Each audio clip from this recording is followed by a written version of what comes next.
I don't even know what we're doing. What do we do here? Hey, what's going on, everybody? This is Steve from Bloom Audio, and we finally have Matt back on camera. That's right. It's kind of crazy. It's full circle. The first time I was on camera was CanJam Chicago. That's right, and we're back. So last week, we got back from CanJam SoCal 2023, and it's a great time, seeing some familiar faces, some new faces, checking out some gear, and yes, we wanted to just talk about our experience, and particularly Matt, because I pretty much just hung out in the Bloom room all week, but Matt did a little exploring. Yeah. I think you heard some cool stuff, right? Yeah. Oh yeah. A lot of cool stuff. Yeah. Yeah. So this time we were in a room. We weren't on the main show floor. So Matt, how do you feel about the room vibes versus the show floor vibes? It's actually a good question. I would say if I was like a listener, like coming to our room, I'd rather do that just because it's a little bit more isolated. Not as much foot traffic as, people peeking over your shoulder on the showroom floor, which isn't a bad thing. Everybody wants to look. But I think if I was coming to the show, I'd probably prefer a room just because you get a little bit more of an intimate listening session. And I feel like that's kind of what we aimed for going with the room now. Yeah, for sure. You do get less of that low hum, constant background, kind of high hum, constant background noise.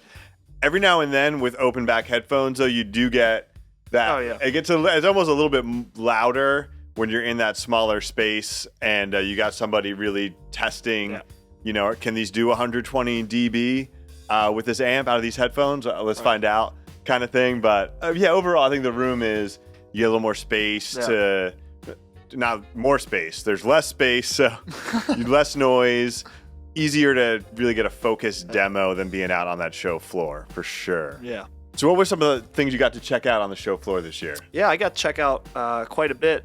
Stuff from Campfire, got to finish up with their Chromatic series. Visioneers, new VE10. Lycian Annihilator, Headphone 2, Symphonian, Flip Ears. So really, really good group of stuff that I was kind of looking forward to going into and hearing. Nice. So how's the Lycian Annihilator? Like, everybody... Dude, I mean, it's legit. Like, I really like it. It's aggressive. I'd probably, categorize it like with Subtonic Storm, where it's like those two are kind of, at the pinnacle of like IEMs right now. But I really like it. I think it didn't really stand out to me as much as Storm did. Like, when I first heard Storm, I was really blown away. But Annihilator is really good. I mean, it's completely balanced everywhere. Bass is really full, really thick. Mid-range, very present. Treble, honestly, the treble is probably my favorite part of that IEM.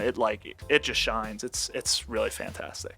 Cool, yeah. Well, all I really got to hear outside of the stuff I'd already heard in our room was that Campfire Chromatic series. Yeah. So I checked those out. I'm really looking forward to getting some more time with the new, I almost said the new Solaris, the Bonneville, which is not the Solaris, which I was very clearly told by Campfire Audio. It's not the Solaris, it's the Bonneville.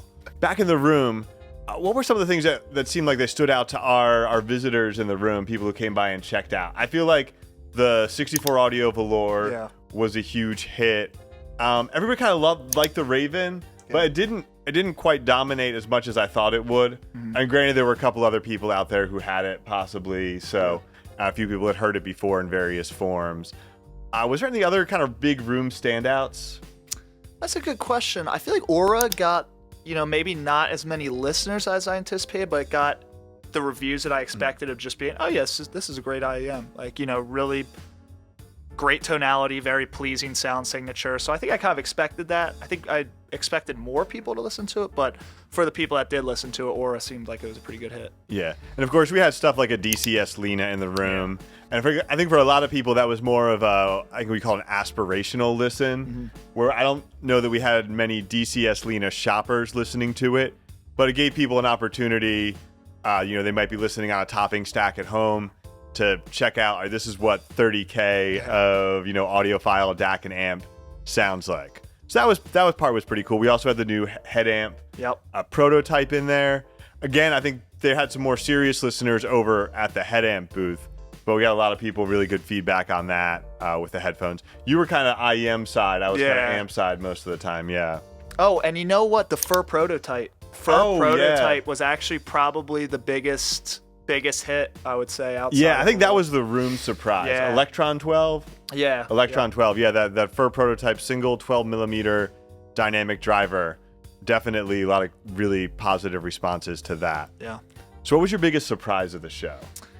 You know, I'm going to go with the attendance. I feel like every single time I go to CanJam, the crowds are getting bigger. Yeah. Like, there was so many people. I mean, I don't know if it was bigger than New York City, but I mean, when I went out on the showroom floor, I was just like, and not even the amount of attendees, like the amount of exhibitors, like the amount of staff, I was just like, holy smokes, this is a big show. Yeah, and we were kind of in a back room. Yeah. A little bit we were past the main entrance, and we were pretty much filled up the whole weekend. Yeah, even the second day, steady traffic all throughout. Yeah, that was really cool. So this last one, we might need some feedback from people who have heard it. I think the biggest controversy of the show, at least within Bloom Audio, is the 64 Audio Velour a bass head IEM?